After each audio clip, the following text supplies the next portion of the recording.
ലോകരാഷ്ട്രീയം വീണ്ടും ഒരു പുതിയ തിരിമറിയിലേക്ക് കടക്കുകയാണ്.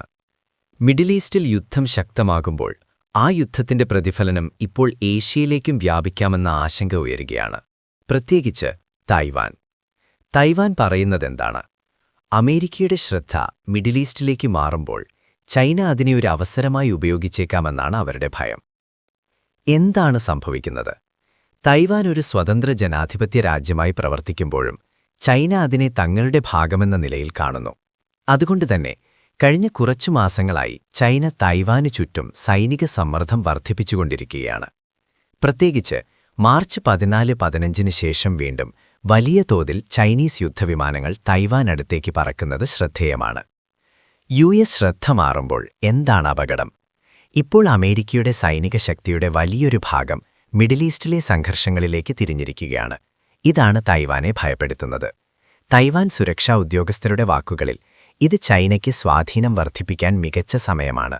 അവരുടെ ആശങ്ക എന്തെന്നാൽ US ഇൻഡോ പസഫിക് മേഖലയിലെ സാന്നിധ്യം കുറയുമ്പോൾ ചൈനയ്ക്ക് ഉദ്ദേശപൂർവ്വം സംഘർഷം സൃഷ്ടിക്കാൻ ശ്രമിക്കാം. കോഗ്നിറ്റീവ് വാർഫെയർ, മനസ്സിനെ ലക്ഷ്യമിടുന്ന യുദ്ധം. ഇവിടെ ഒരു പ്രധാന കാര്യം കൂടിയുണ്ട്. ചൈന നേരിട്ട് ആക്രമണം മാത്രമല്ല, കോഗ്നിറ്റീവ് വാർഫെയർ എന്നൊരു പുതിയ രീതിയും ഉപയോഗിക്കുന്നു എന്നാണ് ആരോപണം. അതായത് ജനങ്ങളുടെ മനസ്സിൽ ഭയം സൃഷ്ടിക്കുക, അവരുടെ ആത്മവിശ്വാസം തകർക്കുക. ഉദാഹരണത്തിന് AI ഉപയോഗിച്ച് സൃഷ്ടിച്ച വീഡിയോകൾ വഴി തൈവാനിൽ എനർജി ക്രൈസിസ് ഉണ്ടാകുമെന്ന് പ്രചരിപ്പിച്ചു. അതിന്റെ ലക്ഷ്യം നാളെ ചൈന ആക്രമിച്ചാൽ നമ്മൾ നിലനിൽക്കില്ല എന്നൊരു ഭയം ജനങ്ങളിൽ ഉണ്ടാക്കുക. US ആയുധങ്ങൾ വിശ്വാസം കുറഞ്ഞു. ചൈനയുടെ സ്റ്റേറ്റ് മീഡിയ മറ്റൊരു നരേറ്റീവ് കൂടി മുന്നോട്ട് വയ്ക്കുന്നു. US ആയുധങ്ങൾ അത്ര ശക്തമല്ല. മിഡിൽ ഈസ്റ്റ് യുദ്ധത്തിലെ ചില സംഭവങ്ങൾ ചൂണ്ടിക്കാട്ടി അമേരിക്കൻ ആയുധങ്ങളുടെ കാര്യക്ഷമത ചോദ്യം ചെയ്യുകയാണ്. ഉദാഹരണത്തിന് USS ജെറാൾഡ് ആർ ഫോർഡ് എന്ന വിമാനവാഹിനിയിലുണ്ടായ തീപിടുത്തം വലിയ രീതിയിൽ പ്രചരിപ്പിച്ചു. ഇത് തൈവാനിലേക്കൊരു സന്ദേശമാണ്. USന് നിങ്ങളെ രക്ഷിക്കാൻ കഴിയില്ല. ചൈനയുടെ യഥാർത്ഥ ലക്ഷ്യം വിദഗ്ധർ പറയുന്നത് വളരെ വ്യക്തമാണ്. ചൈന ഇപ്പോൾ 2 കാര്യങ്ങൾ ചെയ്യുകയാണ്. US സൈനിക നീക്കങ്ങൾ നിരീക്ഷിക്കുന്നു, തൈവാനിലേക്ക് മാനസിക സമ്മർദ്ദം സൃഷ്ടിക്കുന്നു. ഒരു അമേരിക്കൻ പ്രതിരോധ വിശകലന വിദഗ്ധൻ പറഞ്ഞത് ഈ യുദ്ധം ചൈനയ്ക്ക് US സൈനിക തന്ത്രങ്ങൾ പഠിക്കാനൊരു അവസരമാണ്. യുദ്ധസാധ്യത ഉയരുന്നുവോ?